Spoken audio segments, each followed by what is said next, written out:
मेरा एक सवाल है कि क्या हम कोई पब्लिक मीटिंग कर रहे हैं जहाँ पे बिना राइट टू रिकॉल या बिना वोट वापसी शब्द का उपयोग किए भी लोगों को कानून के बारे में समझा सकते हैं क्या?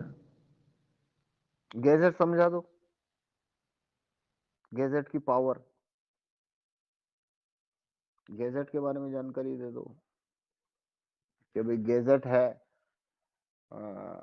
मतलब देखो, इस टाइप की जो जहां पे भी इस टाइप की बात है, हम पॉलिटिकल बात नहीं कर सकते, तो वहां हमको एक चीज कन्वे करने की कोशिश करनी चाहिए। असल में देखें तो वो चीज जो आदमी समझ जाएगा वो एंड में हमारी पूरी बात को समझ जाने वाला है बहुत जल्दी। और वो बात क्या है कि जो भी सोसाइटी होती है, समुदाय होता है, माशरा जो जो भी है, उसके अंदर पिछले 5,000 साल, 10,000 साल, 2,000 साल से जितने भी बदलाव आए हैं, असल में जितने भी बदलाव आए हैं, वो सारे के सारे बदलाव की जो जननी है वो एडमिनिस्ट्रेशन होता है। कि वहाँ लो क्या है, लो ने मानव विकास को डिसाइड किया असल में। अगर लो ठीक नहीं हुए तो मानव आज इतनी तरक्की नहीं कर पाता। और ये अपने आप में बात सच है असल में। मतलब इसमें एक फैक्टर और जोड़ना हो तो वो जोड़ सकते हैं, और वो है ये आपके साइंस। साइंस जो है ना, वैज्ञानिक अनुसंधान या शोध, पर वो भी लो से जाके क्यों एंड में अटैच हो जाता है कि वो सब करने के लिए जो फ्रीडम चाहिए, freedom of speech, freedom of work, वो सब के लिए वापस एडमिनिस्ट्रेशन का रोल आ जाता है असल में। तो घुमा फिरा के जो चेंज है, जैसे मैं कैसे कहूंगा कि मानव ने पिछले 200 साल में जो तरक्की करी है वो 20,000 साल में नहीं कर पाया था। सिर्फ 200 साल में इतनी तरक्की करी, और अगर 500 साल कर लो या 1,000 साल कर लो तो वो फिर पिछले 10,000 साल पे भारी है ना, और पिछले 800 साल पे पिछले 100 साल भारी है। तो अचानक से ये सब विकास क्यों हुआ, तो इसके पीछे जाओगे आप तो लो में चेंज आए असल में। लो चेंज हुए असल में सोसाइटी के, और उस वजह से ये सारे विकास हो पाए असल में। तो जितने बदलाव आए हैं सोसाइटी में आज तक, वो सारे बदलाव आए हैं लो के माध्यम से। मतलब लो अगर अच्छे नहीं आते, मतलब है कि अगर जूरी सिस्टम नहीं आता ब्रिटेन में, तो वहां पे वो सब औद्योगिक क्रांति, पुनर्जागरण वगैरह जो है वो सब होने का सवाल ही नहीं था। वहां पे जूरी सिस्टम नहीं होता, ऐसा सिस्टम होता तो राजा होता है, उसको ये सब में कोई इंटरेस्ट थोड़ी होता है। वो तो सिस्टम ही ऐसा चाहता है भाई जो कोई मेरी खिलाफत करे उसको गोली मार दो या अगर तोप से उड़ा दो, बस खत्म। उनका उसका तो ये सिस्टम होता है। तो ऐसे सोसाइटी के अंदर में विकास कैसे आएगा, या विकास मतलब है कि पनपेंगे कैसे, लोग नहीं पनपते फिर। तो फिर ये सब वो सब चाटुकारिता शुरू हो जाती है, और फिर वो कला और कविता, दर्शन, चित्रकारियां और इस टाइप के झंझटों के अंदर सोसाइटी लगी रहती है, और वहीं पे सर्कस चलता रहता है। लेकिन जैसे जैसे जैसे वोटिंग राइट आए, तो ये वोटिंग राइट है, ये एक बड़ा बदलाव था। जूरी सिस्टम आया, ये फिर बड़ा बदलाव था। रेफरेंडम आए, तो ये सारे बदलाव आने से क्या हुआ कि उद्योगों का विकास हुआ, इन्वेंशन आने लगे और उनको प्रोटेक्शन मिली, तो और नए नए आविष्कार हुए। तो मतलब डीपली सोचोगे तो हमारे घर में टीवी चल रहा है, तो टीवी वाला बदलाव मानव ने ये बना कैसे दिया? तो असल में इसके जड़ के अंदर है ना वो कानून बैठे हुए कि मानव टीवी कब बना पाएगा। भाई ऐसे कानून लाओगे तो 100 साल में टीवी जैसी चीज बन पाएगी, वरना नहीं बनेगी। जैसे बहुत सारी चीजें हैं जो वेस्ट ने बना दी, हम जैसे हम और पाकिस्तान, लंका जैसे मुल्क आज तक भी बना क्यों नहीं पाए उसको असल में? तो वजह लो है ना। तो ये सारे लोग अगर वहां भी नहीं होते, उनसे भी नहीं बनने वाली थी चीजें। तो ये तो सारा जो चेंज आया असल में, बदलाव जितने भी है, वो देखो मानव ने कितना विकास किया। भाई मानव तो ये विकास 5,000 साल के लिए कर लेता था, पर तुमने वो लो लाए क्या जो मानव का ऐसा विकास करके दे सकते थे? वो लो तो तुम लाए नहीं कभी। तो पहला चेंज लो में आया। उस लो में चेंज आने का नतीजा क्या हुआ? मानव ने ट्रेनें बनाई, मोटरसाइकिलें बनाई, ये बनाए, तोपे बनाई, बंदूकें बनाई, भवन बनाए, और केमिकल इंजीनियरिंग का विकास हुआ, कंप्यूटर इंजीनियरिंग आ गई, इलेक्ट्रिकल इंजीनियरिंग ये आया। ये सब कुछ क्यों, कैसे आया? ये सब आया लो की वजह से है असल में। आप ऐसे लो बना रहे हो। और जब तक ऐसे लॉ नहीं बने थे 2000 साल पहले तक, तो कुछ नहीं था, बस वैसे ही आज भी चल रहा होता।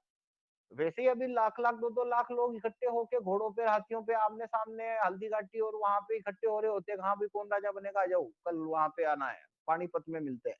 और वही चल रहा होता भाई। ये सब चेंज कैसे आया? वो सब मारकाट जो 10,000 साल से चल रही थी क्यों रुकी? कि भाई फैसला किस, जंग रोकनी है भाई, राजा बनेगा ही वो जो जंग जीतेगा, तो जंग कैसे रोकोगे यार? तो ऐसा सिस्टम बनाओ ना कि भाई आदमी आके वोट करके राजा बना देगा, तो जंग क्यों करोगे अब?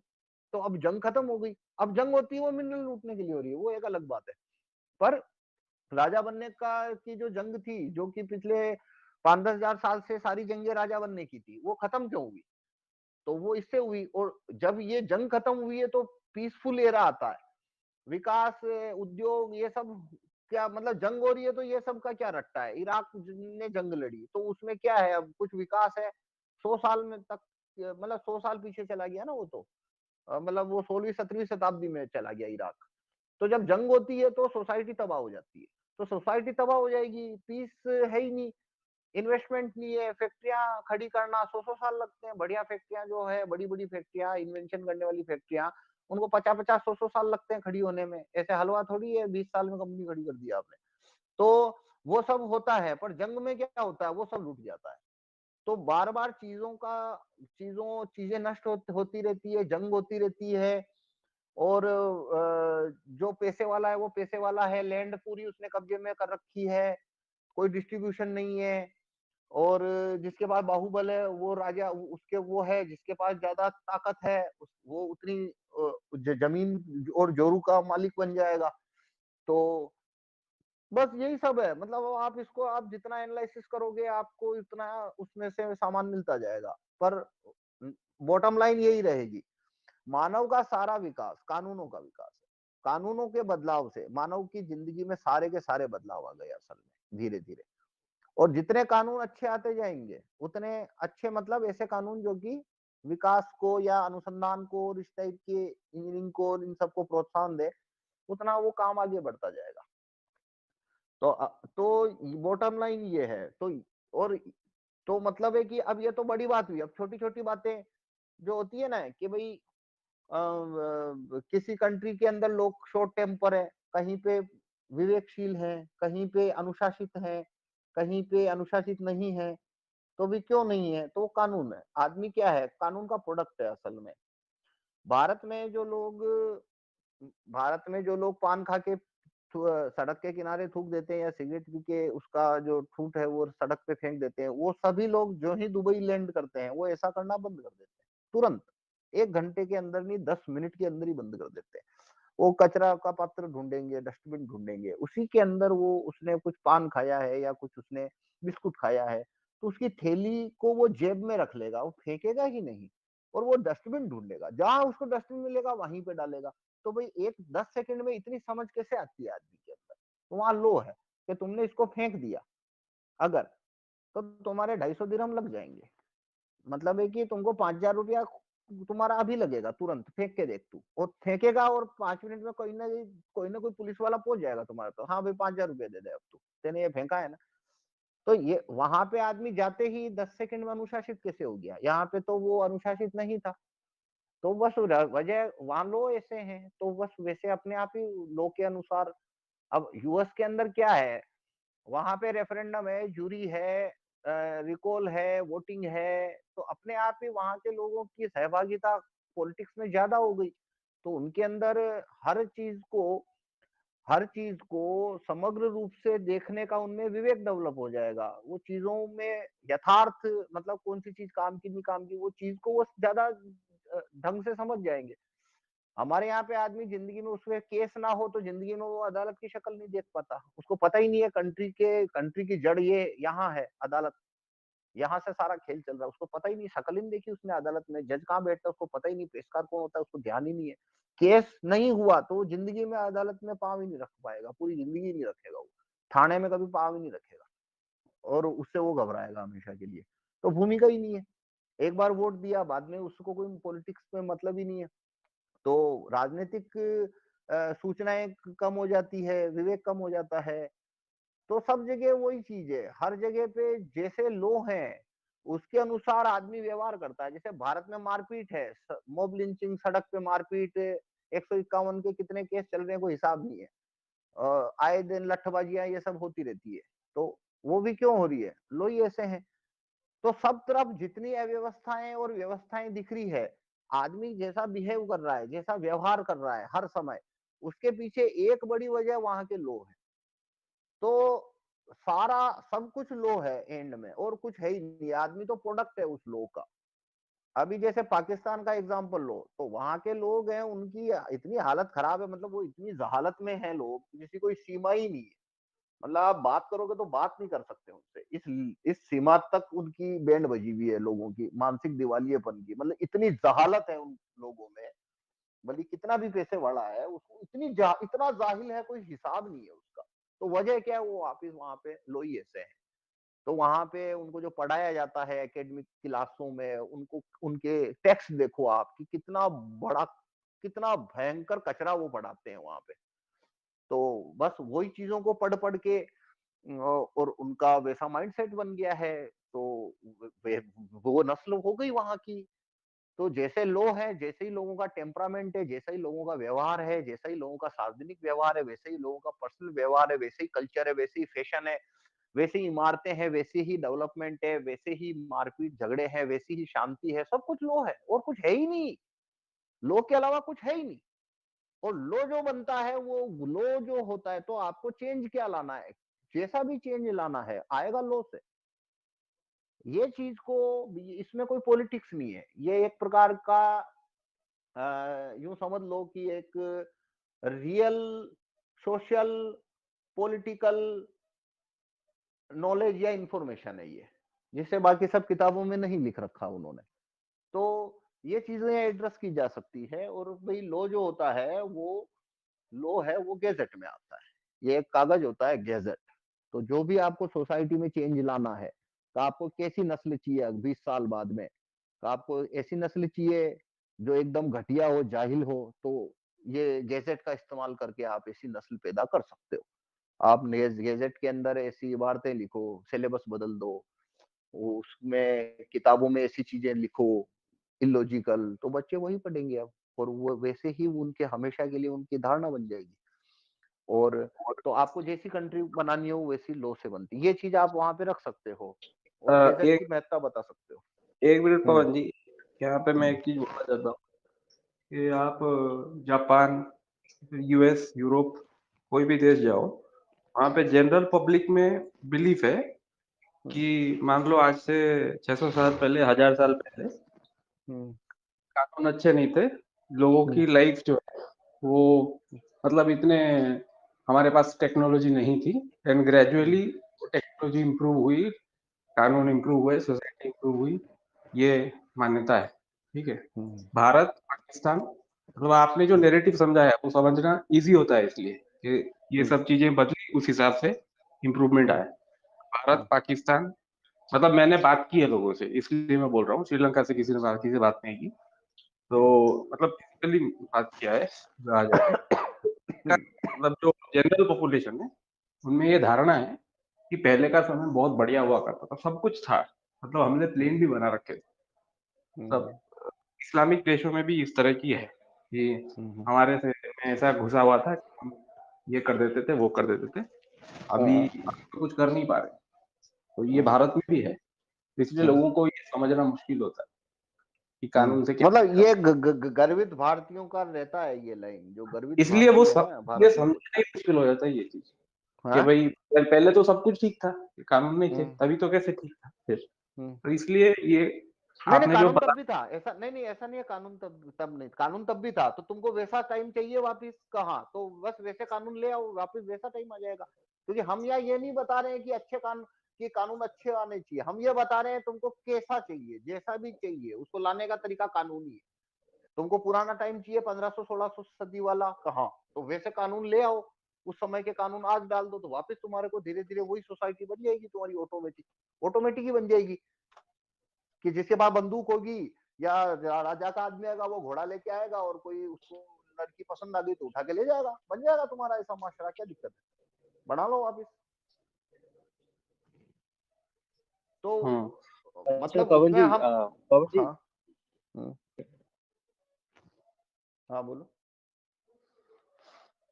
एक इसी से रिलेटेड थोड़ा सा एक प्रश्न था कि जब भी कहीं पे पब्लिक में बातचीत होती है सुधार की, तो जनरली जो बहस है वो शुरू होती है, उसके बाद वो खत्म यहाँ पे आके होती है कि धर्म पे आके खत्म होती है कि धार्मिक तरीके से अगर बंदे का सुधार कर दिया जाए तो देश अच्छा हो जाएगा, दुनिया अच्छी हो जाएगी, शांति हो जाएगी। तो ठीक मैं है। आपसे थोड़ा सा इस चीज़ में प्रकाश चाहता हूँ कि तो धर्म को अगर हम कानून से या लॉ से हाँ कंपैरिजन हाँ करें तो हाँ, तो मैं कौन सा ज्यादा बेहतर है? आपके हाँ हिसाब तो से तो कानून ही है, लेकिन मैं थोड़ा सा एक कंपैरिजन चाहता हूँ कि हाँ तो किस मैं तरह से कर आप देता देखते हैं हूँ। इन चीजों हाँ, को। मैं आपका क्वेश्चन समझ गया। देखो, धर्म वरम है ना, असल में धर्म कभी किसी आदमी में कोई चेंज नहीं लाता।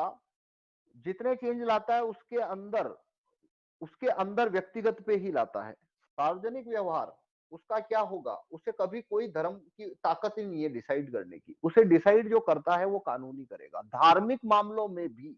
अब मैं आपको इसके कुछ एग्जांपल देता हूँ। दुबई के अंदर, दुबई एक मुस्लिम कंट्री है, वहां पे मुस्लिम आबादी है, और पाकिस्तान में भी है, ठीक है, दोनों जगह है। दोनों जगह वही कुरान है, वही नबी है, वही प्रोफेट मोहम्मद है, वही उनकी शिक्षाएं हैं, सब कुछ वही का वही है। सेम टू सेम है ना, कोई चेंज है? वही इस्लाम है ना। जो पाकिस्तान में जो इस्लाम है, जो बांग्लादेश में इस्लाम है, जो भारत में इस्लाम है, वही का वही इस्लाम तो दुबई में है, या डिफरेंट इस्लाम है? ये बताओ पहले। Same same. सेम इस्लाम है। तो अब मुझे बताओ, पिछले 10 साल में दुबई में कितने खुदकुश हमले हुए? कितनी बार खुदकुश हमले हुए वहां? वहां कितने लोग हैं जो बम लगा के फटने के लिए घूम रहे न्यूज तो वहाँ की बहुत कम सुनने में आती है। हैं? नहीं, बहुत कम क्यों, कुछ नहीं है भाई, है ही नहीं। दुबई में है ही नहीं। कम क्यों है? कुछ नहीं है वहां। वहां कोई आदमी बम लगा के फटने के लिए नहीं घूम रहा तो मेरे को फटना है, कोई नहीं है। तो पाकिस्तान में और तालिबान में क्यों फटने के लिए घूम रहे हैं लोग?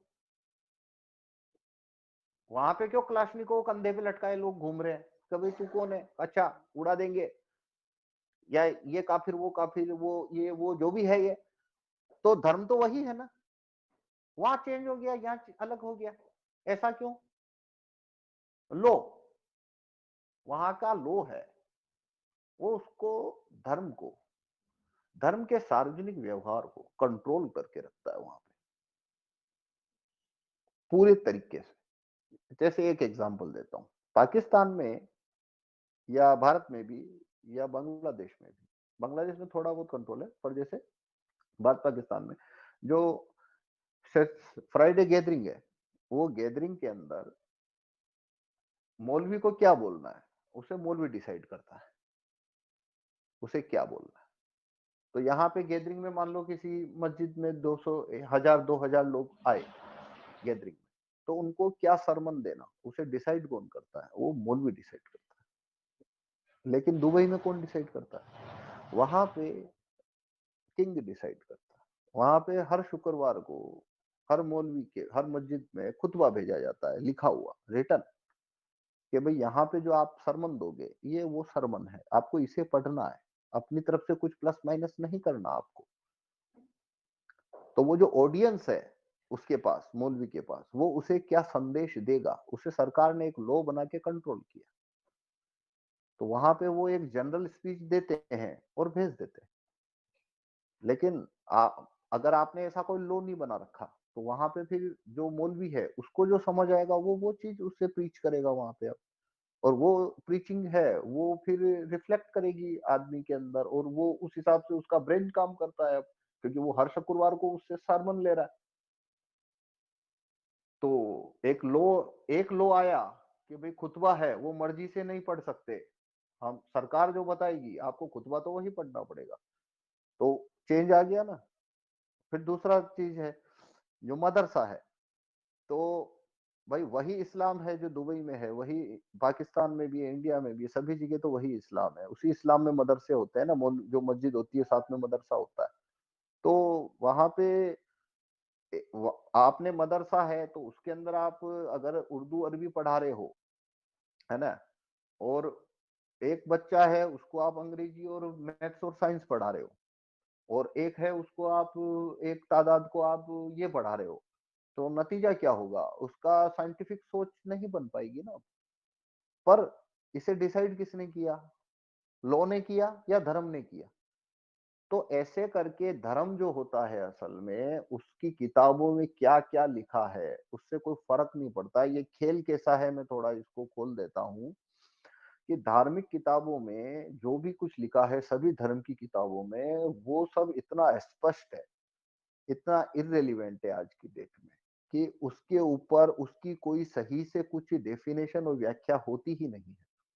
तो होता क्या है, जो धर्म से जुड़े हुए लोग होते हैं, वो उसकी अपने फेवर में इंटरप्रिटेशन और व्याख्या कर लेते हैं।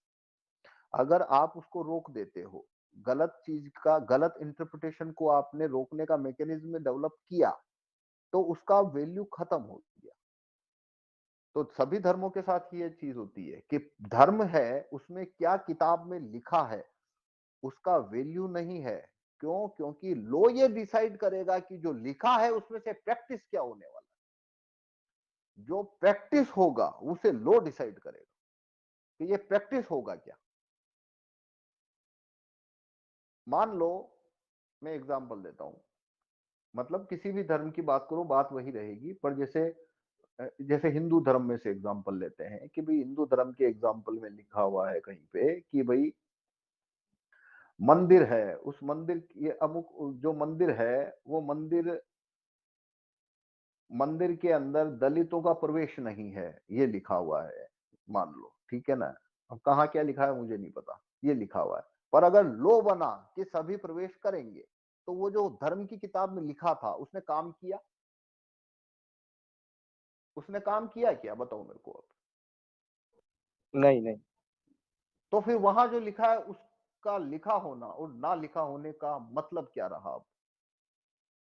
कानून में दो चीज होती है। आपने धर्म की किताब में कोई नियम या लॉ लिखा है, धर्म जो धार्मिक कानून धार्मिक किताबें होती है, उसमें जो निर्देश होते हैं वो भी एक तरह से निर्देश होते हैं। लॉ नहीं बोल सकते, पर होते तो निर्देश है। और कानून होता है, वो कानून होता है क्योंकि उसके पीछे, मतलब वो, उसको मैं कानून क्यों नहीं कह रहा हूँ, कानून तब मैं कहूंगा जब उस निर्देश को इम्प्लीमेंट करने के लिए कोई फोर्स है अगर किसी के पास, तब मैं कहूंगा हाँ कानून है अभी, वरना वो एक निर्देश है। तो सरकार के निर्देश को कानून क्यों कहता हूं मैं, क्योंकि उसके पास में पुलिस और फौज है। उसके निर्देश का पालन नहीं किया तो वो पुलिस भेज देगा, उसके पास ऐसी ताकत है। धार्मिक किताब के पास में वो ताकत है नहीं है, एक टाइम पे थी, किसी टाइम पे थी वो ताकत धार्मिक संस्थाओं, धार्मिक जो थे उनके पास में, कि वो अपनी सेना भी रखते थे, और वो जो कानून बनाते थे उसको पालन नहीं किया तो उनकी सेना आके पीटती भी थी और उठा के भी ले जाती थी। पर आज की डेट में क्या धार्मिक संस्था जो है उसके पास फोर्स है? अब नहीं है। उनके पास केवल अब निर्देश बचे हैं जो किताबों में लिखे हुए हैं। तो अब क्वेश्चन आता है, उस निर्देश का पालन होगा या नहीं होगा? तो मैं कहूंगा कि उसका पालन तब नहीं हो सकता जब आप उसको प्रैक्टिस ना होने दो, ऐसा लॉ बना दो कि ये चीज प्रैक्टिस नहीं होगी। भाई कोई भी आदमी, वो हमारे, भाई मुझे नहीं पता कहाँ क्या लिखा है, पर कोई भी आदमी ऐसा पुराना किताब निकाल के सामने डाल सकता है 200 साल पहले का, जाने किसने लिखा हो, एडिटेबल है, संपादित है, मुझे नहीं पता, कि देखो ये सती प्रथा पे लिखा हुआ है। पर सती प्रथा आज अगर होती है तो कानून रोक देता है ना। देखो बाल विवाह लिखा हुआ है हमारे कानून में, हमारे धार्मिक पुस्तकों में लिखा हुआ है, लड़की की शादी 12 साल की एज में कर दो या 14 की एज में कर दो, मान लो कोई भी धर्म में ये लिख रखा है मान लो। पर अगर सरकार ने कानून बनाया कि 18 से पहले कर ही नहीं सकता, तो मुझे बात बताओ, बात किसकी चलेगी अब? कानून में जो सरकार ने छापा वो चीज प्रैक्टिस होगी, या जो धार्मिक किताब में लिखा था वो प्रैक्टिस होगा? बताओ क्या प्रैक्टिस होगा? सरकार ने जो कानून बनाया है वही माना जाएगा। वही प्रैक्टिस होगा ना। तो अब मुझे बताओ, जो चीज प्रैक्टिस ही नहीं हो रही है उसका कोई वैल्यू होता बचा? अब तो कानून ये काम करता है, इसलिए कानून है वो धर्म का बाप है आज की डेट में। पहले धर्म ताकतवर था क्योंकि उसके पास फोर्स थी, सेना थी अपनी, आज नहीं है, किसी धर्म के पास कुछ नहीं है। अब सेना जो है, पुलिस जो है और गैजेट जो है, वो अब पूरी तरह से 100% सरकार के पास आ चुकी है, पीएम सीएम के हाथ आ चुकी है। तो कौन से धर्म की कौन सी चीज प्रैक्टिस होगी उसको डिसाइड करेगा लॉ। धार्मिक किताब कुछ डिसाइड नहीं कर सकती अब। भाई एग्जाम्पल के लिए जी, जी, जी। मतलब पवन जी, लेकिन मेरा जनरली क्या है, जैसे अध्यात्म की और धर्म की बातें की जाती है, उसमें नहीं नहीं देखो, जनरली नहीं वो ये नहीं नहीं बताते हैं नहीं कि नहीं नहीं ये खुद में बात मैंने सुधार पहले, किया जाए। नहीं नहीं ये बात मैंने पहले क्लियर कर दी, अध्यात्म को इसमें मत मिलाओ, वो सब्जेक्टिव है। मैंने बोला धर्म जो बदलाव लाता है उसके दो हिस्से हैं, पहला है वो आपके अंदर जो आध्यात्मिक बदलाव ला रहा है ना, वो स्पिरिचुअलिटी, वो सब्जेक्टिव है, वो व्यक्तिगत है। मैं यहाँ बात कर रहा हूँ जो चीज प्रैक्टिस होती है सोसाइटी में, मतलब है कि आप अगर ध्यान करोगे, योग करोगे, तो आपकी कुंडलिनी जागृत हो जाएगी, आपके चक्र खुल जाएंगे। ये एक व्यक्तिगत बात है, धार्मिक ये एक व्यक्तिगत पहलू है। लेकिन किसी किताब में लिखा है कि भाई दूसरे धर्म का आदमी मिले तो उसको मार दो, तो ये व्यक्तिगत नहीं है ना, ये व्यक्तिगत नहीं है, ये आपका एक व्यवहार है या एक रिएक्शन है जो सोसाइटी पे असर डाल रहा है। तो लॉ क्या करता है, लॉ ये डिसाइड करता है कि धर्म में जो जो व्यक्तिगत है, एक सही कानून का पॉलिसी क्या है कि धर्म की किताब में तुम्हारे जो जो लिखा है उसमें जो जो व्यक्तिगत है, जिसका रिफ्लेक्शन बाहर नहीं है सोसाइटी में, किसी को डैमेज नहीं है, वो सब प्रैक्टिस होगा। कानून हम डंडा लेके नहीं आएंगे रोकने, कभी तुमको 5 बार नमाज पढ़नी है तो पढ़ो, तुमको मंदिर में घंटी बजानी है बजाओ।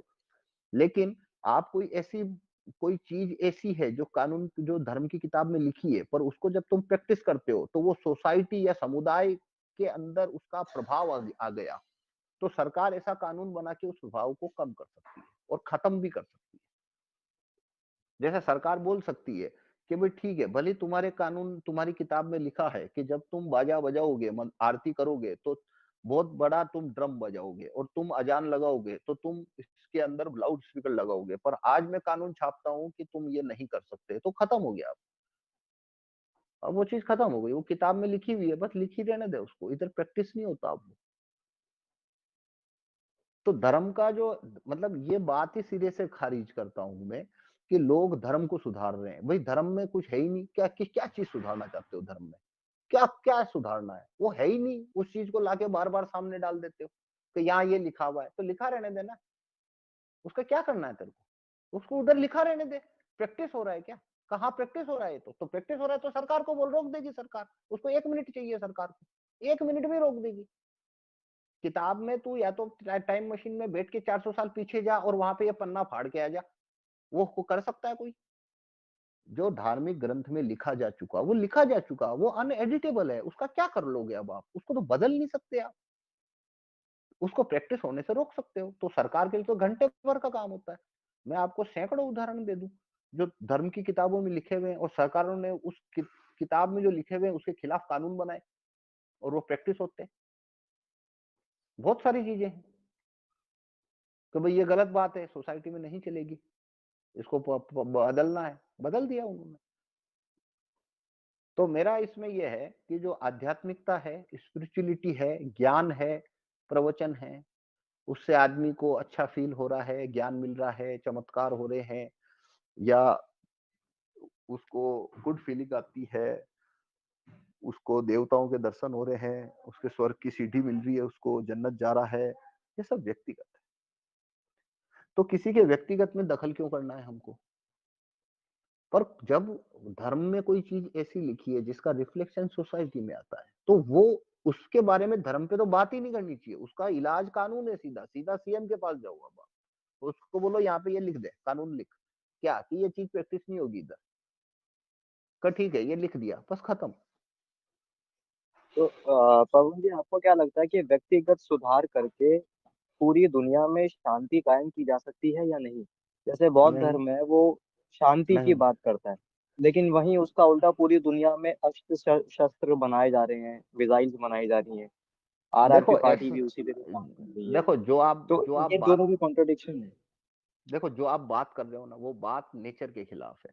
कोई भी बात जो अप्राकृतिक है, प्रकृति के खिलाफ होती है, वो चीज आदर्शवाद है, यथार्थवाद नहीं है। वो यथार्थ में जो चीज है ही नहीं, वो चीज जो नेचर के खिलाफ है। नेचर ने सबको समान नहीं बनाया, ये नेचर के काम करने का तरीका है। अगर वो सबको समान बना देगी तो उसका जैविक विकास रुक जाता है। उसने सबको अच्छा नहीं बनाया, उसने कुछ बुरे लोग बनाए हैं। और नेचर हमेशा जब भी बनाएगी तो कुछ बुरे हमेशा बनाएगी, कुछ कातिल उसको बनाने पड़ते हैं नेचर को, वरना जैव विकास रुक जाएगा। सारी शांति हो जाएगी तो ओवर क्राउडिंग आ जाएगी।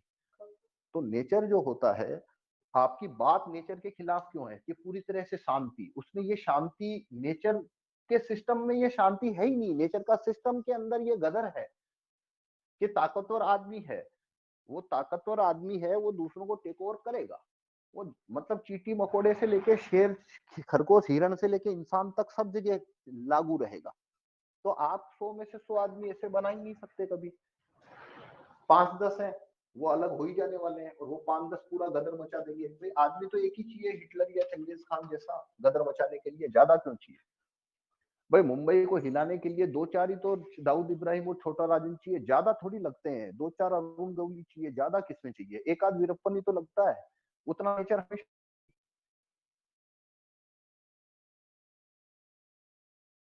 पॉसिबल नहीं है। लड़ाई, मारकाट, लड़ना, डोमिनेट करना, टेक ओवर करना, ज्यादा से ज्यादा जमीन, ज्यादा से ज्यादा जमीन, शक्ति, पावर को एक्वायर करना, ज्यादा से ज्यादा ब्यूटीफुल फीमेल्स को एक्वायर करना, ये नेचर ने आदमी के अंदर डाला है, फितरतन डाला है। तो वो नेचुरल है भाई, ठीक है ना? तो शांति वांति नहीं हो सकती असल में। कमजोर आदमी रहेगा तो शांति रहेगी, सभी कमजोर रहेंगे तो सभी कमजोर रहेंगे। ऐसा नेचर डिजाइन नहीं है।